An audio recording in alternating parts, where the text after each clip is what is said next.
find the distance between the parallel planes. Well, okay, let me draw you a picture.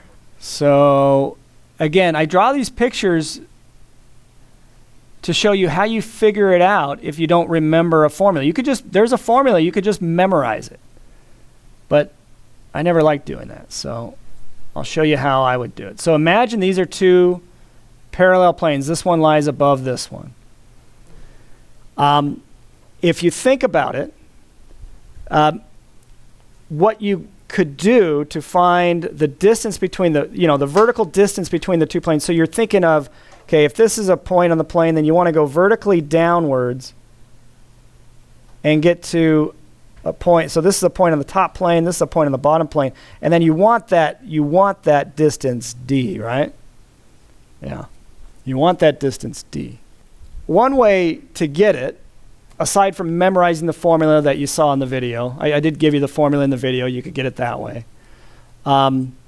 It might have been a point, in a plane, but it doesn't matter. You could use the same formula. One way to get it is to draw this picture and call this point maybe P, and maybe this is another, so this is a point P on the bottom plane, and this is a point Q on the bottom plane. And oh, you know what? Let's do it this way because it'll be more like what I did in the video. Let's call this point on the top plane Q and this point on the bottom plane P.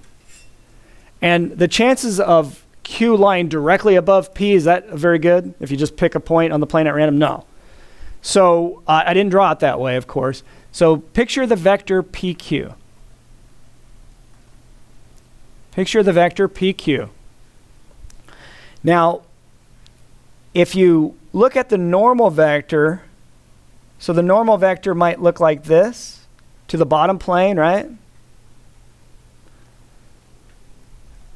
If you projected PQ onto that normal vector that I tried to picture in purple, so if you took the projection of PQ onto what I'm calling N, and you took the magnitude of it, wouldn't that give you the distance? Does everybody see that? If you want to derive the formula, then here's a reminder of how to do that. Take the projection formula. Okay, what's the formula for the projection of PQ on N? We're used to U onto V. But remember, it goes PQ on top dotted with N, right? Divided by the magnitude of this guy squared, right?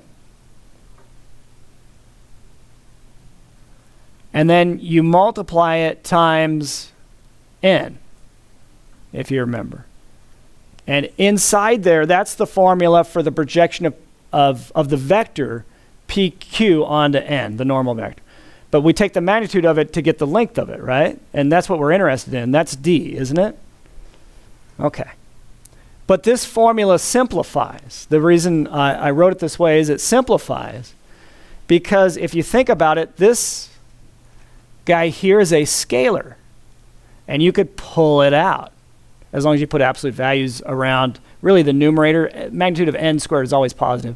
So as long as you put absolute values around the numerator, you can pull that outside of the magnitude bars and get the absolute value of PQ dotted with N over the magnitude of N squared. And then what's left inside the big magnitude bars? Just the N, right?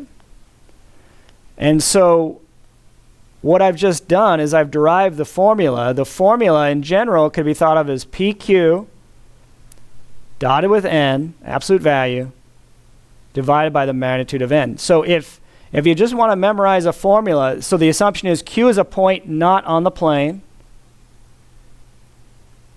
and P is a point on the plane.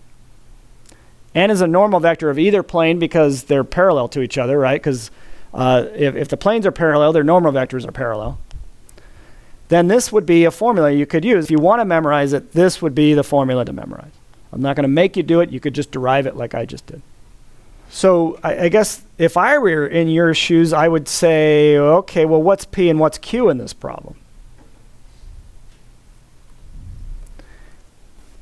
Well, you've got an equation of both planes, you can come up with it just by plotting points. Plot the easiest x and y values you can for both planes, and then you can come up with p and q that way. So if you want to come up with a point p for that's on this plane, you plot 2 points, and then the third point's determined. So the easiest values I can think of to plug in for x and y are 0 and 0. And if you want the point to lie on this plane, what does z have to be if x is 0 and y is 0? 4. So there's your point P. There are an infinite number of other points you could use, right? Because you could plot any two x and y values you want and get another point P on the plane. It doesn't matter, but that's probably the easiest one to use, or one of the easiest ones. And then you could do the same thing for this one. You don't have to plug in 0 for x and y. You can plug in 0 for any two coordinates and get the third coordinate, but it's pretty easy. Since there's a 1 in front of the z, it's pretty easy to plug in 0 for x and y. And then what do you get for your point Q? 0, 0. There you go. And then we need the vector PQ.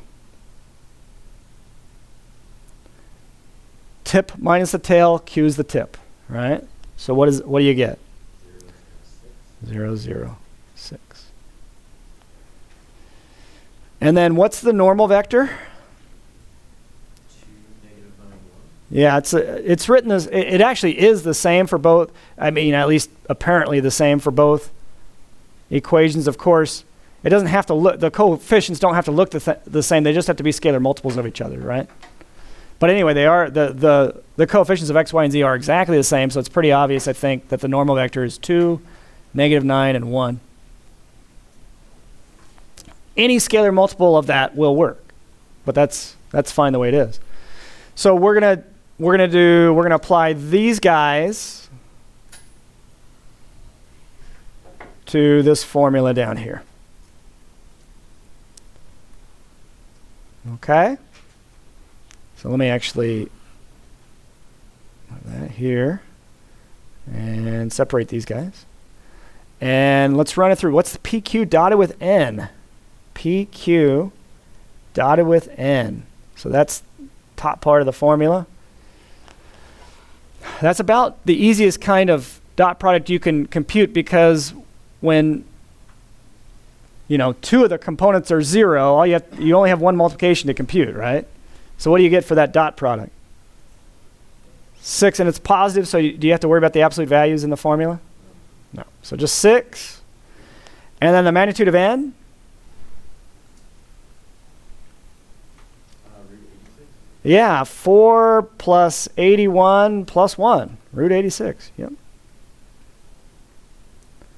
So you get your distance D then is going to be 6. That's the top part. Over root 86. In exact form, right? Oh, over 86.